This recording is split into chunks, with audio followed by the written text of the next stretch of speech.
नमस्कार दोस्तों, स्वागत है आपका सिंकोरी एजुकेशन यूट्यूब चैनल पे। मेरा नाम है अजय शर्मा और मैं आपके लिए यहाँ पे क्लास 12 की मैथ्स को ले रहा हूँ। तो यहाँ पे हमने बात करी थी लास्ट क्लास में 3D के बारे में। थ्री डायमेंशन ज्योमेट्री जो हम पढ़ रहे हैं चैप्टर नंबर 11, उसके अंदर हम सीबीएसई और आरबीएसई दोनों के लिए कवर कर रहे हैं। तो यहाँ पे हमने बात करी थी लास्ट क्लास के अंदर कि हम किस तरीके से यहाँ पे रेशियोज को निकालते हैं, कैसे डायरेक्शन कोसाइंस आते हैं, किस तरीके से हम यहाँ पे लाइन की इक्वेशन को फाइंड करते हैं, उसका वेक्टर फॉर्म क्या होता है, उसका यहाँ पे कार्टेशियन फॉर्म क्या होता है, उस पर कुछ क्वेश्चन भी हमने डिस्कस किए थे। वो सारी बातें हमने करी थी। उसी कड़ी में आज हम आगे बढ़ते हुए क्या पढ़ेंगे, आज हम पढ़ने वाले हैं कि दो लाइंस के बीच में डिस्टेंस क्या होता है, उसके बारे में हम आज डिस्कस करने वाले हैं। उसका वेक्टर फॉर्म क्या होगा, कार्टेशियन फॉर्म क्या होगा, उसके बारे में हम डिस्कस करने वाले हैं। तो आप जल्दी से जाइए, वीडियो को लाइक कर दीजिए, चैनल को सब्सक्राइब कर दीजिए और एक वैल्यूएबल कमेंट जरूर कर देना, जिससे कि हमें पता लगे कि हम यहाँ पे और किस तरीके की चीजें यहाँ पे लेकर आए।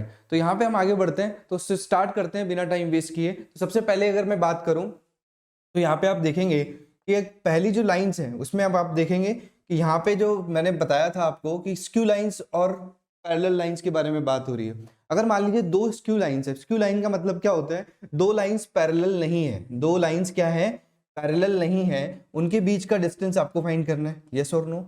ये डिस्टेंस है हमारा d।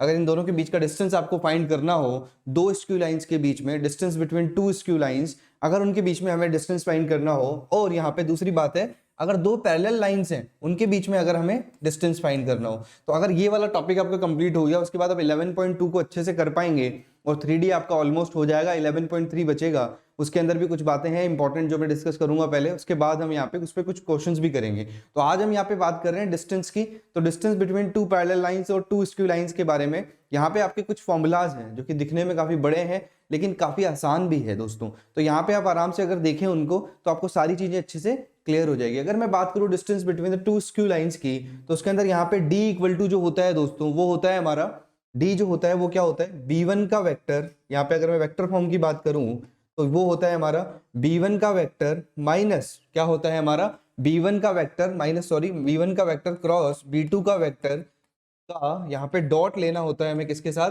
a2 के वेक्टर माइनस a1 के वेक्टर के साथ। और यहाँ पे डिवाइड जो हम करते हैं वो किससे करते हैं, b1 के वेक्टर का यहाँ पे क्या लेते हैं, क्रॉस b2 के वेक्टर के साथ, और उसका मैग्नीट्यूड जो होता है उससे हम यहाँ पे क्या कर देते हैं, डिवाइड कर देते हैं उसको। ठीक है, तो ये बात आपको ध्यान रखनी है कि जो d का वैल्यू है वो कैसे हमें फाइंड करना है। तो ये यहाँ पे डिस्टेंस का वैल्यू अगर वेक्टर फॉर्म के अंदर पूछा जाए आपसे तो आप यहाँ पे अच्छे से इसको कर सकते हैं, इजीली आप इसको समझ सकते हैं। आप आराम से इस चीज को देख लीजिए, इसको नोट कर लीजिए। अगर दो स्क्यू लाइंस है, ये है हमारी L1 और ये क्या है L2, ये है हमारी L1 और यह क्या है L2। जो सेकंड केस है हमारा उसके अंदर क्या है, L1 जो है किसके साथ पैरेलल है, L2 के साथ, और यहाँ पे जो है L1 जो है वो पैरेलल नहीं है। समझ में आई आपको बात, वो क्या नहीं है, पैरेलल नहीं है किसके साथ, L2 के साथ। तो उस केस के अंदर आपको क्या लेना है, वेक्टर फॉर्म। इस वाले केस के अंदर जब टू स्क्यू लाइंस के बीच में डिस्टेंस की बात करेंगे तो आपका वेक्टर फॉर्म क्या होगा उसके बारे में मैंने आपसे डिस्कस किया। इसको आप फटाफट से लिख लीजिए। अब देखिए मैं आपको बता देता हूं कि A1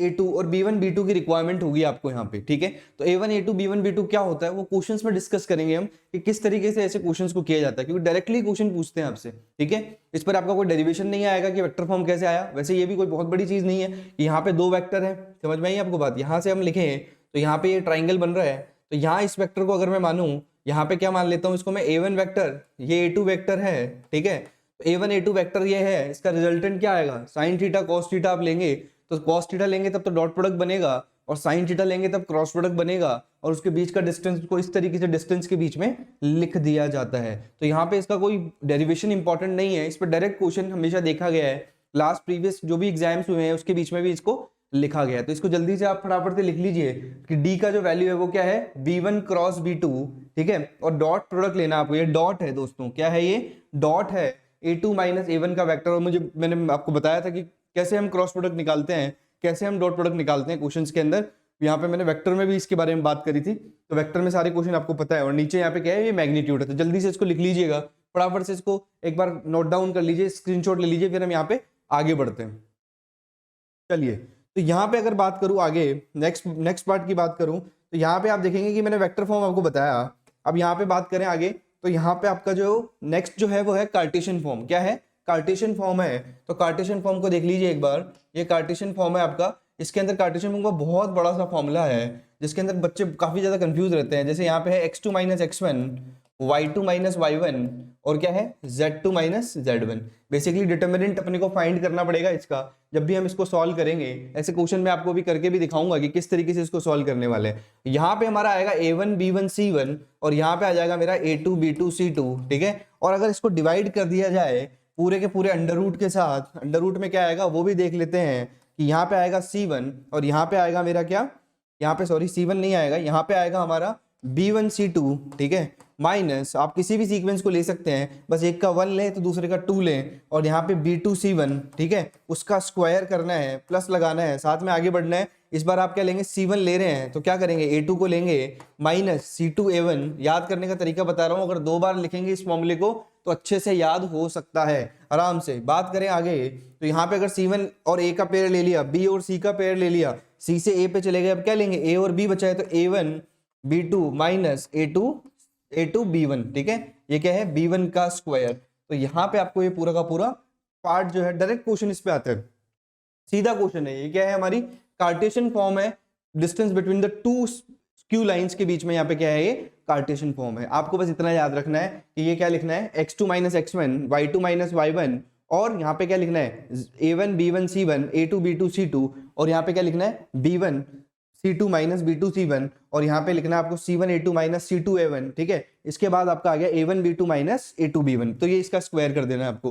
तो ये आसानी से इतना बड़ा फॉर्मूला है, लेकिन इसको आप फटाफट से स्क्रीनशॉट ले लीजिए। इसको अगर हम 4 बार लिखे ढंग से, 4 बार अगर ईमानदारी से लिखा जाए इसको, तो आसानी से आप इसको कर सकते हैं, इजीली आप इसको बता सकते हैं कि किस तरीके से ऐसे फॉर्मूले को किया जाता है। अभी इसमें मैं कुछ क्वेश्चंस भी करवाऊंगा जिससे कि आपकी प्रैक्टिस हो जाएगी और आप अच्छे से इस चीज को कर पाएंगे, ठीक है।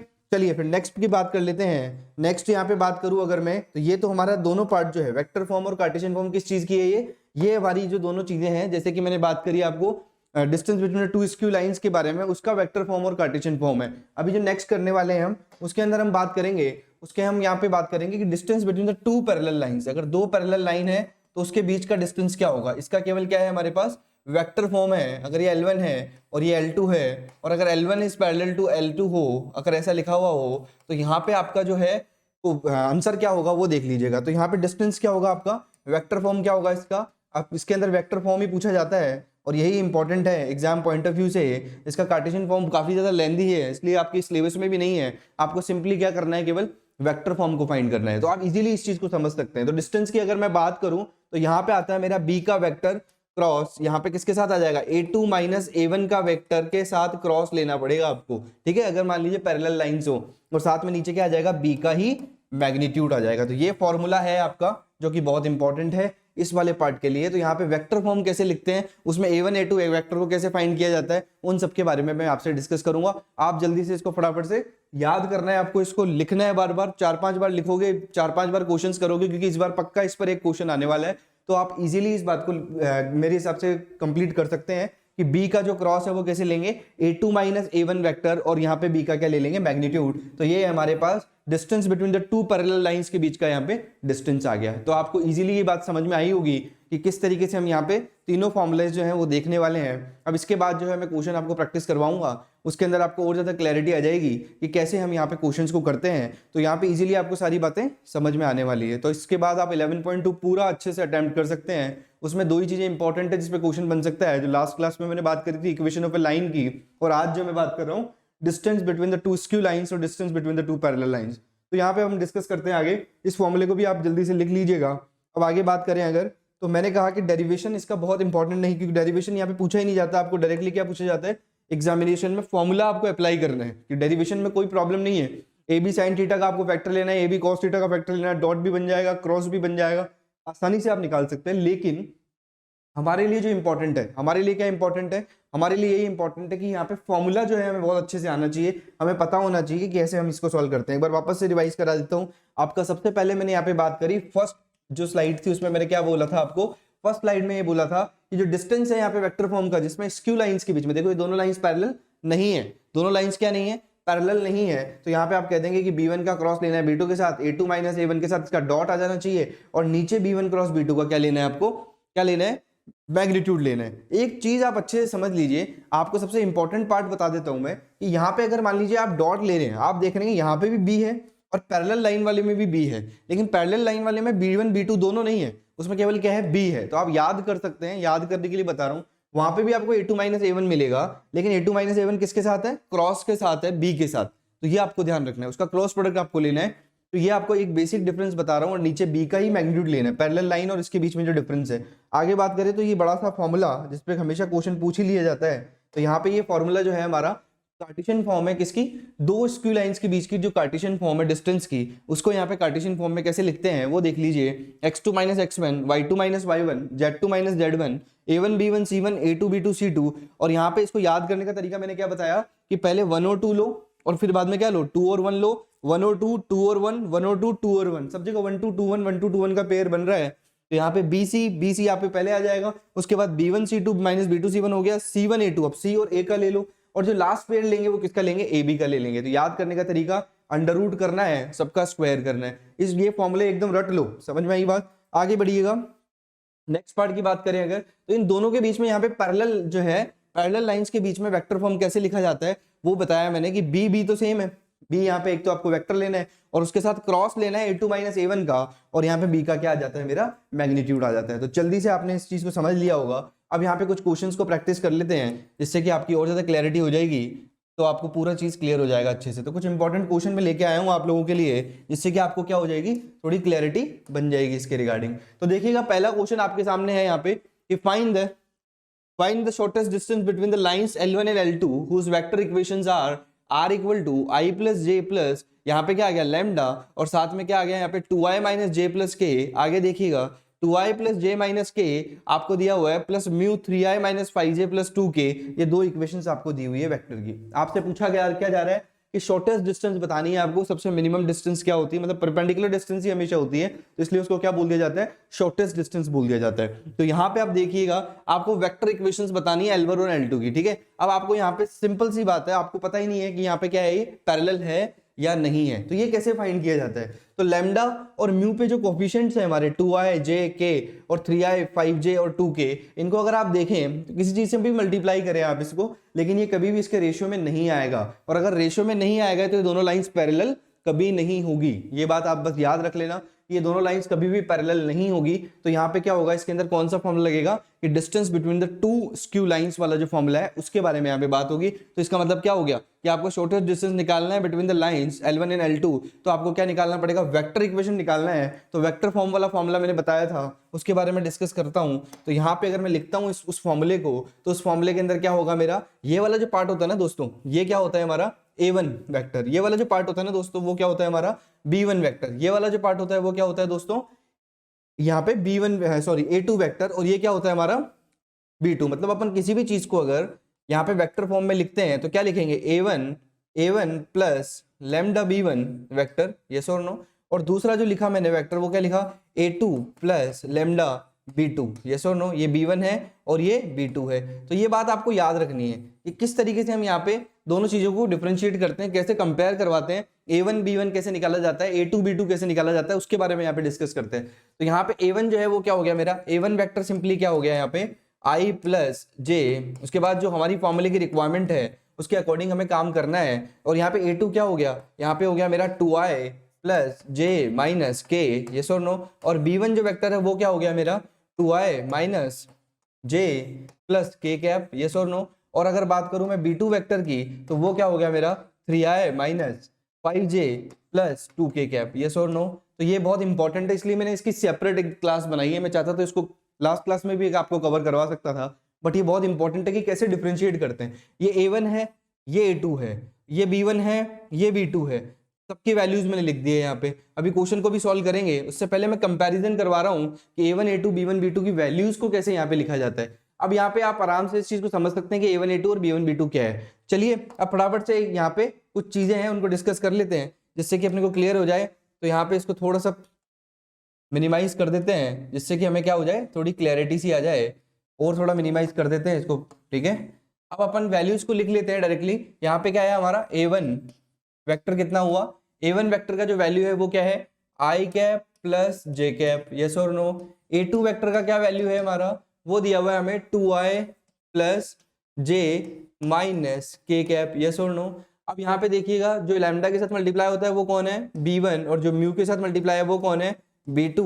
तो यहाँ पे b1 और b2 का वैल्यू कितना है 2i माइनस जे प्लस के। आपको आसानी से समझ में आ जाए इसलिए यहाँ पे अच्छे से इसको सॉल्व कर लेते हैं। तो यहाँ पे आया हमारे पास 3i माइनस जो b2 का वैल्यू है 5j प्लस 2k। यस और नो।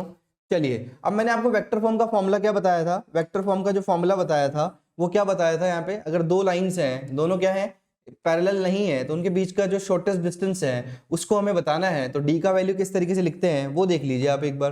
तो यहाँ पे अगर आप देखें तो सबसे पहले आप जो b का वैल्यू लिखने वाले हैं वो किस तरीके से लिखेंगे उसको डिस्कस कर लेते हैं। तो यहाँ पे b1 vector cross b2 vector आपने लिखा और साथ में क्या लिया डॉट प्रोडक्ट लिया और a2 माइनस a1 लिया, ठीक है, और उसका भी वेक्टर ले लिया और डिवाइड क्या किया आपने b1 वेक्टर और क्रॉस b2 वेक्टर का क्या ले लिया मैग्नीट्यूड ले लिया। ये आपका क्या होता है फॉर्मूला होता है बेसिकली दो स्क्यू लाइंस के बीच के डिस्टेंस का जो आपको पता होना चाहिए। अब अपने को रिक्वायरमेंट क्या क्या है b1 क्रॉस b2 चाहिए, a2 माइनस a1 तो हम डायरेक्टली निकाल सकते हैं। तो यहाँ पे a2 माइनस a1 अगर देखें तो नेक्स्ट पेज पे देख लेते हैं इसको। नेक्स्ट पेज पे देखें अगर तो यहाँ पे ये तो फॉर्मूला होता है हमारा, ये तो आप फटाफट से नोट कर लीजिए यहाँ तक का पार्ट, फिर मैं इसको ऊपर से रफ करता हूँ क्योंकि ये फॉर्मूला नहीं लिखेंगे जब तक आपको पता ही नहीं लगेगा कि किस तरीके से मैं अप्लाई कर रहा हूँ, ठीक है। तो यहाँ पे इन चारों वैल्यूज को आपको लिखना पड़ेगा। अब a2 माइनस a1 अगर आपको निकालना है तो आप देखिएगा a2 माइनस a1 कैसे निकालते हैं। चलिए नेक्स्ट यहाँ पे देखते हैं कि a2 माइनस a1 को कैसे निकालेंगे। तो यहाँ पे अगर आप देखें तो a1 का वैल्यू क्या लिखा था मैंने, a1 का वैल्यू लिखा था a2 माइनस a1, ठीक है, a2 माइनस a1। साथ के साथ मेरे साथ करते जाइए जिससे कि आपको क्लियर रहे। तो मैं क्या बोल रहा हूँ क्लियरिटी के साथ आपके पास पहुंचता रहे मेरी बात। तो यहाँ पे आप देखें तो i प्लस जे है और आपका 2i माइनस जे है। तो यहाँ पे देखो a2 क्या है आपका 2i माइनस क्या आया 2i प्लस जे, ठीक है, और क्या आ गया माइनस के, ठीक है। तो यहाँ पे अगर बात करें तो यहाँ पे हम देख रहे हैं कि किस तरीके से क्वेश्चंस को हम यहाँ पे करते हैं। तो यहाँ पे देखिए अब 2i प्लस जे हो गया, a2 का वैल्यू क्या है हमारा, a2 क्या है हमारा 2i, यहाँ पे देखा मैंने 2i प्लस जे माइनस के, ठीक है, ये क्या है मेरा a2 है, a1 क्या है मेरा उससे माइनस कर रहे हैं तो वो है मेरा i प्लस जे। यस और नो। अब यहाँ पे इसको सॉल्व कर लेंगे, क्या आएगा 2i प्लस जे माइनस के माइनस i माइनस जे। तो 2i में से i गया तो कितना बचा दोस्तों i रह गया और j से j कैंसिल आउट हो गया, क्या बचा केवल i माइनस के कैप। तो आपका ये वाला पार्ट आ गया, ठीक है, i माइनस के कैप आपका आ गया a2 माइनस a1 के लिए, ठीक है। ऐसे करके एक एक चीज को फाइंड आउट करना है। जैसे कि आपको पता है कि फॉर्मूला क्या है आपका b जो है जो सॉरी d जो है आपका डिस्टेंस जो है वो क्या होता है b1 का वेक्टर क्रॉस b2 का वेक्टर और उसका डॉट किसके साथ लेना है आपको a2 माइनस a1 के साथ, ठीक है। और यहाँ पे a2 माइनस a1 वेक्टर है दोस्तों, और यहाँ पे अगर बात करें तो b1 का जो वेक्टर है क्रॉस लिया उसका b2 के साथ, तो वो उसका क्या लेना है आपको, क्या लेना है मॉड्यूलस लेना है, मतलब उसका क्या लेना है मैग्नीट्यूड लेना है, ठीक है। तो अब यहाँ पे डॉट निकाला, सबसे पहले ये वाला पार्ट तो आ गया हमारा जो रिक्वायरमेंट थी हमें a2 माइनस a1 की, वो आ गई। चलो एक एक करके आप जैसे क्योंकि फॉर्मूला पता है अगर आपको तो आप आराम से सब कुछ सॉल्व कर सकते हैं। अब b1 क्रॉस b2 निकालना है अपने को, और ये निकालेंगे तभी उसका मैग्नीट्यूड भी निकाल लेंगे सीधा सीधा जो भी वेक्टर हमारा आएगा। तो b1 क्रॉस b2 कैसे निकालेंगे, क्योंकि b1 का वैल्यू क्या है हमारे पास उस क्वेश्चन में आपने देखा होगा, b1 में आप उसका स्क्रीनशॉट भी ले सकते हैं। तो यहाँ पे अगर b1 का वैल्यू क्या है हमारा वो दिया हुआ है 3i, या मैं बात करूँ इसका सीधा b1 क्रॉस b2 लिख लेते हैं क्योंकि हमें पता है कि b1 का वैल्यू कितना है यहाँ पे 2i माइनस जे, ये हमारा b1 है। लिख देता हूँ आपके लिए जिससे कि आपको और ज्यादा अच्छे से क्लैरिटी हो जाए कि ये क्वेश्चन क्या है। ये बेसिकली आपके एनसीईआरटी का क्वेश्चन है, एग्जाम्पलर का क्वेश्चन है, जिससे में आपको पता होना चाहिए कि किस तरीके से इसको सॉल्व करते हैं, और ये इंपॉर्टेंट भी है, बार बार यहाँ पे एग्जामिनेशन में पूछ लिया जाता है। तो b1 कौन है जो कि लैम्डा से मल्टीप्लाई हुआ है, और म्यू कौन है यहाँ पे म्यू से मल्टीप्लाई हुआ वो कौन है b2 है, 3i cap minus 5j cap plus यहाँ पे क्या आ गया हमारा 2k कैप। चलिए भाई ये काम भी हो गया। अब लिख दिया यहाँ पे i j और k, आपको पता है ये क्रॉस कैसे करते हैं, i के कोफिशिएंट उसके नीचे, तो क्या आ गया 2 और 3 -1 -5, ठीक है, -1 एंड -5, और ये क्या आ गया हमारा 1 और 2। इसको सॉल्व करते हैं यहाँ पे आप सॉल्व करेंगे तो i की रिस्पेक्ट में सॉल्व करें, अगर i के रिस्पेक्ट में सॉल्व करें तो क्या आएगा, i के रिस्पेक्ट में सॉल्व करेंगे इसको तो यहाँ पे आ गया -1 इंटू 2 कितना हो गया हमारा -2, और 1 इंटू -5 कितना हो गया -5, तो क्या हो गया प्लस का 5। यस और नो, समझ में आया क्या। अब यहाँ पे देखो ये बात आ गया -2 + 5, आगे देखिएगा माइनस लगेगा, j आएगा j कैप, तो क्या आएगा हमारा j कैप के साथ कौन आ रहा है यहाँ पे 2 2 जा 4 और 3 वन जा 3 तो 4 माइनस 3 आएगा, यस और नो। प्लस यहाँ पे क्या आएगा के कैप के साथ कौन आएगा, यहाँ पे देखिए के कैप है, -5 इंटू 2 कितना होता है -10 एंड +3, क्योंकि 3 इंटू -1 है, तो -1 माइनस क्या हो जाएगा वहां पे प्लस हो जाएगा, तो क्या लिखेंगे यहाँ पे -10 और क्या होगा +3 हो गया, यस और नो। अब देखो इसको सॉल्व करेंगे तो क्या आएगा हमारा, ये आया हमारा -2 + 5 कितना आ गया 3, तो सिंपल 3 आई कैप प्लस का माइनस ये कितना होगा जे कैप, और ये कितना होगा हमारा -10 + 3 कितना हो जाएगा, ये हो जाएगा हमारा -7 के कैप। तो ये हमारा आंसर होगा B1 क्रॉस B2 का। अगर B1 क्रॉस B2 आ गया एक बार तो आपको इजीली आप आसानी से समझ सकते हैं कि आपको फॉर्मूले के अंदर क्या क्या चाहिए, ये वाली रिक्वायरमेंट पूरी होगी, ये वाली रिक्वायरमेंट पूरी होगी। अब देखो B1 क्रॉस B2 का मैग्नीट्यूड कैसे निकालेंगे, मैग्नीट्यूड का देख लीजिए एक बार फटाफट से, B1 क्रॉस B2 का मैग्नीट्यूड क्या होगा 3 का स्क्वायर प्लस 1 का स्क्वायर, -1 का स्क्वायर क्या होगा 1 ही तो होगा, और यहाँ पे क्या है प्लस -7 का square, that is equal to कितना आ गया 9 प्लस कितना आया 1 प्लस 49, तो यहाँ पे कितना आ गया मेरा आंसर कितना आ गया अंडर रूट के अंदर, यह आ गया अंडर रूट 59। तो ये भी आपको पता होना चाहिए, अंडर रूट 59 आपका क्या आ गया B1 क्रॉस B2 आ गया। आसानी से आपने सब कुछ सॉल्व कर लिया, सारी वैल्यू जब आपके पास है तो ठीक है। अब वैल्यूज पुट करते हैं एक एक करते हुए। अब B1 क्रॉस B2 कितना आया आपका, वो रहा ये रहा 3i माइनस जे, तो उसकी जगह वैल्यूज रख रहा हूं मैं, ठीक है वैल्यूज रख रहा हूँ, वैल्यूज देखते जाइए, इनको हटाते जा रहा हूँ और वैल्यूज पुट करते जा रहा हूँ आसानी के साथ, ठीक है। तो ये आया मेरा 3i माइनस जे माइनस क्या आया 7 के कैप, ये आ गया मेरा कौन B1 क्रॉस B2, ठीक है। A2 माइनस A1 कितना आया उसको भी देख लेते हैं, A2 माइनस A1 कितना आया, यहाँ पे डॉट लेना है किसके साथ A2 माइनस A1 के साथ, A2 माइनस A1 है मेरा आई कैप माइनस के कैप, ये भी क्लियर हो गया चलो भाई। अब B1 B2 का मैग्नीट्यूड कितना आया, वो आया मेरा रूट 59, वैल्यूज रखते जा रहा हूँ और सिंपली कुछ नहीं कर रहा, ये वैल्यूज रख दी। अब आप कहेंगे सर डॉट प्रोडक्ट कैसे निकालें, डॉट प्रोडक्ट मैंने लास्ट क्लास में बताया था आपको किस तरीके से निकालना है, मैं इसको यहाँ पे रफ कर रहा हूँ थोड़ा सा, आप एक बार फटाफट से इसका स्क्रीनशॉट ले लीजिए और इसको नोट डाउन कर लीजिएगा। सारी चीजें क्लियर है यहाँ पे एक ही स्लाइड में, सब कुछ मैंने बताया है, एक एक बात जो है B1 B2 कौन है, A1 A2 कौन है, कैसे B1 क्रॉस B2 निकाला गया, कैसे यहाँ पे B1 क्रॉस B2 का मैग्नीट्यूड निकाला गया, किस तरीके से यहाँ पे A2 माइनस A1 को निकाला गया, तो जल्दी से इसको नोट डाउन कर लीजिए। अब यहाँ पे देखिएगा कैसे सॉल्व होगा ये क्वेश्चन, बिल्कुल आखिरी स्टेज में है। तो यहाँ पे देखिए 3i है और ये 1 है, तो 3 के साथ कौन मल्टीप्लाई होगा 1 मल्टीप्लाई होगा, फिर हम यहाँ क्या कर देंगे प्लस कर देंगे, और यहाँ पे -1 और यहाँ पे कोई नहीं है तो क्या होगा 0 ही होगा। और आगे बात करें अगर यहाँ पे तो माइनस का 7 और माइनस का ही 1 है, उसको मल्टीप्लाई करेंगे तो क्या आ जाएगा मेरा 7 ही आ जाएगा। अगर इसको सॉल्व करें A1 ये क्या है मेरा, ये है मेरा इसका डॉट प्रोडक्ट है, कोई भी दो वेक्टर हो, मान लीजिए A डॉट B आपको निकालना हो तो किस तरीके से निकालते हैं वो मैं आपको बता रहा हूँ। तो यहाँ पे अगर आप देखें 3 इंटू 1 कितना हो गया 3 प्लस -7 इंटू -1 कितना हो जाएगा मेरा 7 हो जाएगा, तो 7 + 3 कितना हो गया 10 आ गया। तो यहाँ पे अब आप क्या करेंगे ऊपर 10 लिख देंगे, तो आपका आंसर क्या आ जाएगा, आपका फाइनल आंसर आ गया 10/√59। इसको और भी सॉल्व कर सकते हैं अगर आप चाहें, लेकिन अगर आप यहीं भी छोड़ दें तो भी 10/√59 इसका आंसर होगा। आप इसको भी स्क्रीनशॉट ले लेंगे, ये वाला पार्ट कैसे मैंने अप्लाई किया, सारी वैल्यूज को कैसे पुट किया है मैंने, सारी बातें किस तरीके से बताइए वो आप एक बार चेक कर ले। तो 10/√59 इसका करेक्ट आंसर है, बिल्कुल सही आंसर यहाँ पे। अब आगे देखते हैं नेक्स्ट यहाँ पे क्वेश्चन की तरफ, इसका स्क्रीनशॉट लेते जाइएगा और नेक्स्ट पार्ट पे बढ़ते जाइएगा और आराम से कैसे क्वेश्चंस को सॉल्व करते हैं, क्योंकि बहुत सारे बच्चे इस वाले जो बड़े बड़े फॉर्मूलाज हैं उनसे क्या है डरते ज्यादा है, बाकी ऐसा है नहीं कुछ कि इसके अंदर कुछ है, आराम से आप चाहें तो अप्लाई करके और अच्छे से आप सारी चीजों को बता सकते हैं। अगर आप नेक्स्ट पार्ट की बात करें, क्वेश्चन नंबर 12 की यहाँ पे बात करें, तो क्वेश्चन नंबर 12 जो है वो देख रहे हैं यहाँ पे। अब तक मैंने आपको 12 क्वेश्चन यहाँ पे 3D के करवा दिए हैं और जो मोस्ट इंपॉर्टेंट क्वेश्चन हैं वो मैं आपके लिए लेके आ रहा हूँ। और यहाँ पे अब देखेंगे आगे नेक्स्ट जो है हमारा क्वेश्चन उसके अंदर। अब देखिए find the distance between the lines L1 and L2 given by ri + 2j - 4k + lambda 2i - 3j + 6k, और r आपको दिया हुआ है 3i + 3j - 5k + mu 2i + 3j + 6k। ऐसे आपको लैम्डा और म्यू दो कोफिशिएंट होंगे अगर स्क्यू लाइंस होंगी, तो आपको पता है एक लाइन जो है लैम्डा, क्योंकि दोनों का कोफिशिएंट सेम हो ही नहीं सकता क्योंकि दोनों पैरेलल है ही नहीं, तो एक तो लैम्डा होगा और एक यहाँ पे क्या होगा म्यू होगा। तो आपसे पूछा क्या गया है, आपसे पूछा गया है कि find the distance between the lines L1 and L2। अब एक चीज आप नोट कर रहे होंगे कि इसका जो लैम्डा का कोफिशिएंट है, मतलब जो लैम्डा है उसके साथ जो लिखा हुआ है 2i - 3j + 6k, वही म्यू के साथ लिखा हुआ है, केवल और केवल एक साइन का डिफरेंस है।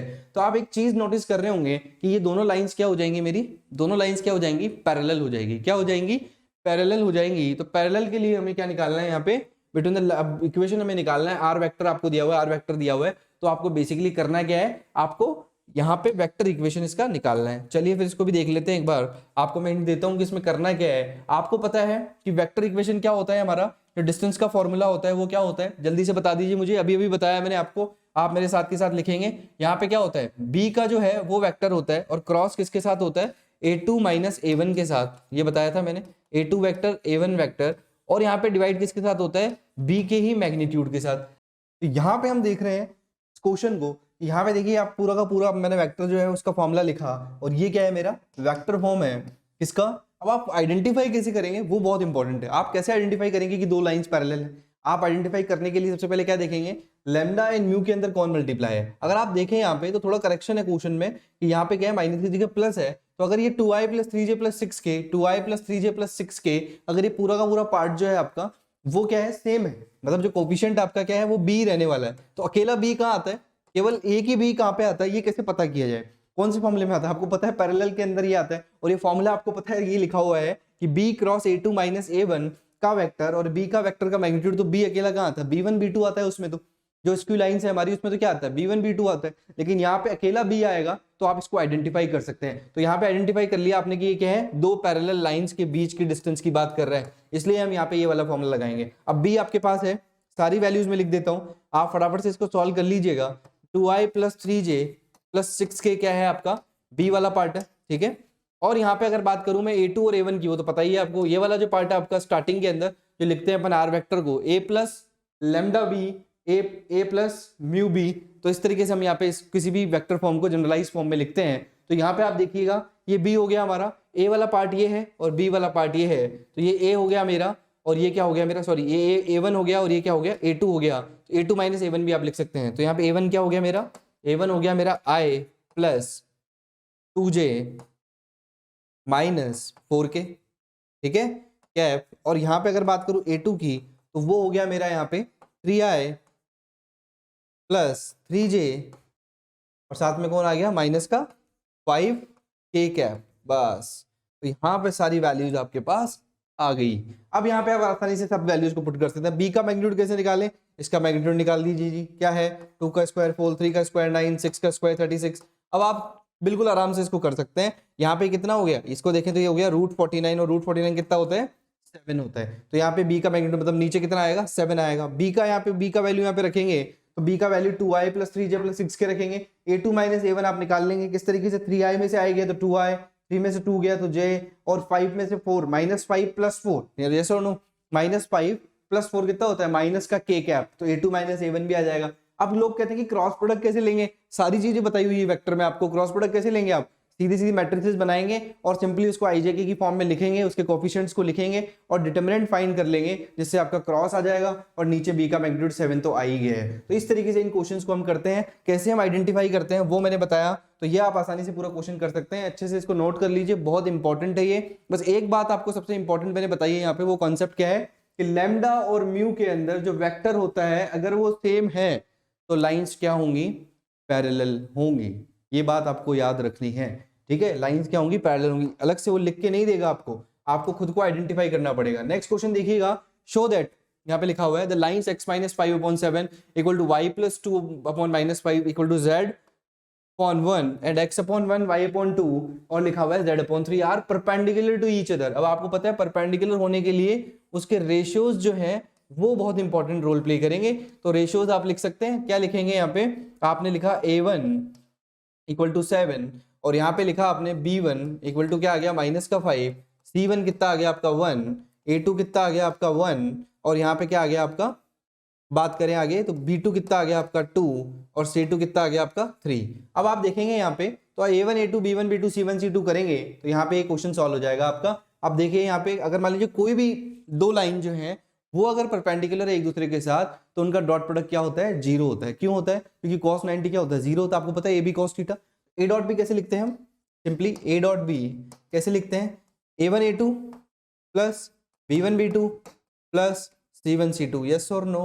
ये होता है कि नहीं होता, ये अगर 0 के इक्वल आ गया तो ये दोनों की दोनों लाइंस क्या है, परपेंडिकुलर है एक दूसरे के साथ। तो चेक कर लो, 7 into 1 plus minus 5 into 2, c1 c2 कितना आ गया, यहाँ पे प्लस किया c1 c2 के साथ तो कितना आ गया 3 इंटू 1, 3 इंटू 1 कितना होता है 3, प्लस माइनस 10, 7 प्लस, ठीक है, तो 7 प्लस माइनस माइनस हो जाएगा, तो 7 3 10 और 10 10 कैंसिल हो गया, तो क्या आ गया हमारा 0 आ गया। तो इसका मतलब ये दोनों लाइन एक दूसरे के साथ क्या है, परपेंडिकुलर है। सिंपल क्वेश्चन, ऐसा क्वेश्चन 1 या 2 मार्क में आपका आ सकता है, तो ये क्वेश्चन भी यहाँ पे इंपॉर्टेंट है। प्लीज यहाँ पे आप फटाफट से इसको नोट डाउन कर लीजिए और जल्दी से आगे क्वेश्चन की तरफ बढ़ते हैं। तो find the shortest distance between the lines x + 1/7 equal to y + 1/-6 equal to z + 1/1 and x minus 3/1, y minus 5/-2 and z minus 7/1। ऐसे क्वेश्चंस को कैसे करते हैं, बहुत इंपॉर्टेंट। ऐसे क्वेश्चंस को किस तरीके से देखा जाए, कौन सी शॉर्टेस्ट डिस्टेंस निकाली जाए, इसमें किस तरीके से इसको सॉल्व किया जाए, ये बहुत इंपॉर्टेंट है। आप देख रहे हैं यहाँ पे कि आपका a1 b1 और यहाँ पे c1 a2 b2 और c2 आपके सामने है। आप सारी वैल्यूज को लिख लीजिए, चाहे वो a1 हो, a2 हो, b1 हो, b2 हो और c1 हो या c2 हो। और साथ में यहाँ पे देख रहे हैं आप लाइंस को किस तरीके से एनालाइज किया जाता है, x माइनस x1 के साथ। तो x1 का वैल्यू कितना रहा होगा, x1 का वैल्यू आप कंपेयर करा सकते हैं, क्योंकि आपकी पता है ना आपको इक्वेशन क्या होती है, x minus x1 upon a, yes और no, y minus y1 upon b, ठीक है, और z minus z1 upon c। उससे आप कंपेयर करा के क्या निकाल सकते हैं, सीधा सीधा x1 y1 और यहाँ पे क्या निकाल सकते हैं, x1 निकाल सकते हैं, y1 निकाल सकते हैं, z1 निकाल सकते हैं, x2 निकाल सकते हैं, y2 निकाल सकते हैं और z2 निकाल सकते हैं। अब यहाँ पे आपने एक चीज देखी होगी कि यहाँ पे इसमें लगाया क्या, आपको कैसे पता लगेगा कि इसमें यहाँ पे स्क्यू लाइंस का है या पैरेलल लाइंस का है। आपको कैसे इस चीज ये कैसे आइडेंटिफाई करेंगे आप कि किस तरीके से इसको सॉल्व करेंगे। अगर आपको बेसिकली अगर 2 लाइंस दी जाए दोस्तों, अगर आप देखें तो इसमें देखिए इसके कोफिशिएंट भी अलग है, बिल्कुल इनके जो रेशियोज हैं वो भी बिल्कुल अलग है। और अगर आप देखें तो x+1 x1 y1 और z1 जो वैल्यू है आपका वो भी बिल्कुल अलग अलग है। तो अगर ये दोनों चीजें अलग हैं तो इसको आइडेंटिफाई कैसे करेंगे, ये दोनों क्या है, स्क्यू लाइंस हैं, एक दूसरे के साथ परपेंडिकुलर नहीं है। चाहे तो आप a1 upon a1 a2 b1 b2 c1 c2 करके देख लीजिए, आपको क्या आएगा, 0 कभी नहीं मिलेगा। क्या नहीं मिलेगा, 0 नहीं मिलेगा। तो इसका मतलब क्या है, ये दोनों लाइंस क्या है, स्क्यू लाइंस है। अब स्क्यू लाइंस में भी आपको वेक्टर इक्वेशन के लिए कुछ भी नहीं बोला गया, आपसे बोला गया फाइंड द शॉर्टेस्ट डिस्टेंस, आपको केवल शॉर्टेस्ट डिस्टेंस निकालनी है। तो आपको याद है जो मैंने सबसे बड़ा फॉर्मूला अभी इसी क्लास में बताया आपको, वो फॉर्मूला यहाँ पे अप्लाई होगा स्क्यू लाइंस के लिए, जो मैंने आपको बताया था x2 माइनस x1। मैं लिख देता हूँ आपके लिए यहाँ पे x2 माइनस x1। देखिए यहाँ पे इस वाले क्वेश्चन की बात कर रहे थे हम, तो यहाँ पे आप देखें तो x2 minus x1, y2 minus y1 और z2 माइनस z1 ये होता है हमारा। और सब वैल्यूज मैंने बताया आपको किस तरीके से आप आइडेंटिफाई कर सकते हैं, आसानी से उसको देख सकते हैं। a1 b1 c1 भी आपके पास है, यहाँ पे a2 b2 c2 भी आपके पास है। इसका आपको क्या लेना है, ये कौन सा फॉर्म है हमारा, कार्टेशियन फॉर्म है स्क्यू लाइंस का, वो हम आइडेंटिफाई करेंगे इस क्वेश्चन के अंदर। और यहाँ पे अंडर रूट लगाया हमने और लिख दिया c1, क्या लिखना है, c और किसका पेयर बनाना है हमें, c का और किसका पेयर बनाना है हमें, b का और c का, सॉरी b का और c का पेयर बनाना है। तो यहाँ पे क्या लिखा, b1 c2 minus b2 c1 का स्क्वायर, ठीक है। और आगे हम बढ़ेंगे तो क्या लिखेंगे, अब किसका पेयर बनाएंगे, c का और a का, तो c1 a2 minus c2 a1 का स्क्वायर, यस और नो। आगे अगर बढ़ेंगे हम तो क्या लिखने वाले हैं, यहाँ पे a1 और क्या लिखेंगे b2 माइनस a2 b1 का स्क्वायर, बस 1 2 2 1 1 2 2 1 करते जाएंगे और सिंपली पेयर बना देंगे। इतना बड़ा फॉर्मूला भी लिख दिया हमने एक आसानी से, एक अच्छे तरीके से। हम यहाँ पे पहले क्या करेंगे, डिटर्मिनेंट निकालेंगे। x2 माइनस x1 तो निकाल ही सकते हैं आप, अगर ये x2 है ये क्या होगा हमारा, माइनस का 3 आ रहा है, तो ये x2 क्या होगा 3 और ये माइनस का 1 है, तो 3 माइनस माइनस 1 कितना हो जाएगा, 4 हो जाएगा। तो x2 माइनस x1 का वैल्यू इस तरीके से पुट कर देंगे। a1 b1 c1 आपको पता है यहाँ पे रेशियोज हैं, a1 b1 c1 a2 b2 c2 ratios हैं। सबको सॉल्व कर लेंगे, डिवाइड कर देंगे इस पूरे पार्ट से, अंडर रूट पूरा ये यहाँ पे स्क्वायर स्क्वायर और स्क्वायर से आप क्या कर देंगे, यहाँ पे सीधा सीधा इसको सॉल्व कर लेंगे। तो आप आसानी से इसको समझ में आ जाएगा कि कार्टेशियन फॉर्म किस तरीके से निकाला जाएगा, ठीक है। तो आप इसको डिवाइड कर लेंगे और आपका आंसर आ जाएगा। तो आप इसको इसके अंदर अप्लाई इसलिए करेंगे ये क्योंकि ये दोनों पैरेलल नहीं है, इसके अंदर कोफिशिएंट अलग है, इसके अंदर सॉरी रेशियोज अलग है, डायरेक्शन रेशियोज अलग है। और अगर बात करें x1 y1 और x1 y1 z1 और x2 y2 z2 दिया हुआ है, जो कि कार्टेशियन फॉर्म को दिखाता है कि वो वाला फॉर्मूला हम इसमें अप्लाई करेंगे। और स्क्यू लाइंस हमने पता कर ली क्योंकि रेशियोज जो है उनका वो एक दूसरे के साथ 0 नहीं है, एक दूसरे के साथ उनका वैल्यू है, वो कुछ ना कुछ है, तो पैरेलल नहीं है वो एक दूसरे के साथ। समझ में आई आपको बात, पैरेलल बेसिकली नहीं है। अगर सेम होना चाहिए रेशियो उसके लिए, जब पैरेलल होती है लाइंस तो उसके लिए रेशियोज क्या होते हैं, सेम होते हैं। तो ये बात आपको समझ में आई होगी। अब नेक्स्ट यहाँ पे क्वेश्चन की बात कर लेते हैं। नेक्स्ट क्वेश्चन क्या है हमारा, find the shortest distance between the lines whose vector equations are r equal to plus lambda, ये दिया हुआ है आपको r equal to 4i plus 5j plus 6k 2i plus 3j plus k। अब यहाँ पे देखिए लैम्डा और म्यू से आप क्या पता कर सकते हैं, आपको सबसे पहले तो वेक्टर इक्वेशन बतानी है इसकी, तो आपको वेक्टर इक्वेशन आपको फाइंड करनी है। तो इसमें तो कार्टेशियन फॉर्म वाला फॉर्मूला तो नहीं है, बच गए आप। उसके बाद आपको देखना है कि कि वेक्टर में भी कौन सा पैरेलल है या स्क्यू लाइंस है। तो आप देखेंगे यहाँ पे ये कोई भी कोफिशिएंट यहाँ पे क्या है, कोफिशिएंट के अंदर नहीं है, तो इसका मतलब क्या होगा, इसके अंदर सिंपल आपका क्या होगा, स्क्यू लाइंस वाला वेक्टर का फॉर्मूला लग जाएगा। उसके अंदर आप कैसे लिखते हैं कि b2 का वेक्टर क्रॉस लेते हैं किसके साथ, b1 के साथ, और यहाँ पे डॉट लेते हैं किसके साथ, a2 माइनस a1 के वेक्टर के साथ, और डिवाइड कर देते हैं यहाँ पे b2 क्रॉस b1 का मैग्नीट्यूड या मॉड्यूलस। तो ये हमारा वेक्टर फॉर्म होता है डिस्टेंस के लिए। तो ये फॉर्मूला हम इसमें अप्लाई करेंगे। अब आपको पता है कि b1 कौन है, a1 कौन है, ये रहा, ये कौन है b1, a2 b2, सबकी वैल्यूज आपको पता है, उठा के आपको सीधी पुट करनी है और सिंपली आपका जो है डिस्टेंस का जो आंसर है वो आ जाएगा यहाँ पे। तो आपको उम्मीद करता हूँ सारी बातें एकदम अच्छे से क्लियर हुई होगी। ये जो चीजें हम कैसे करते हैं, कैसे सॉल्व करते हैं, बड़े बड़े क्वेश्चंस पे आ जाते हैं, बहुत बार 3-3 नंबर में भी इस पे क्वेश्चन देखा गया है, इसलिए ये बहुत इंपॉर्टेंट पार्ट है, इसको मैं सेपरेटली यहाँ पे मैंने कवर किया है। तो उम्मीद करता हूँ आपको ये सारी चीजें अच्छे से समझ आई होगी। अगर आपको समझ आई है तो वीडियो को लाइक कर दें, चैनल को सब्सक्राइब कर दें और नीचे जाके एक कॉमेंट जरूर कर दें। और हम मिलते हैं नेक्स्ट क्लास में। नेक्स्ट क्लास में हम 11.3 पे बात करेंगे। 11.3 में हम पढ़ेंगे कोप्लेनर के बारे में, हम पढ़ेंगे कोप्लेनरिटी क्या होती है, हम पढ़ेंगे इक्वेशन को किस तरीके से सॉल्व किया जाता है, और भी बहुत सारे क्वेश्चंस और कमाल क्वेश्चंस हम यहाँ पे करने वाले हैं। तो यहाँ पे आपका सभी का यहाँ पे स्वागत है, और भी लोगों को आप जाके और ये वीडियोज, ये क्लासेस जो हैं शेयर कीजिए, जिससे कि ज़्यादा से ज़्यादा लोग इसका बहुत ही लिमिटेड टाइम में जो है बेनिफिट्स जो है उनको मिल पाए, बेनिफिट ले पाए वो लोग। तो मिलते हैं दोस्तों नेक्स्ट क्लास में। Next class will be on the same channel, same place, on the same time. Till then, signing off.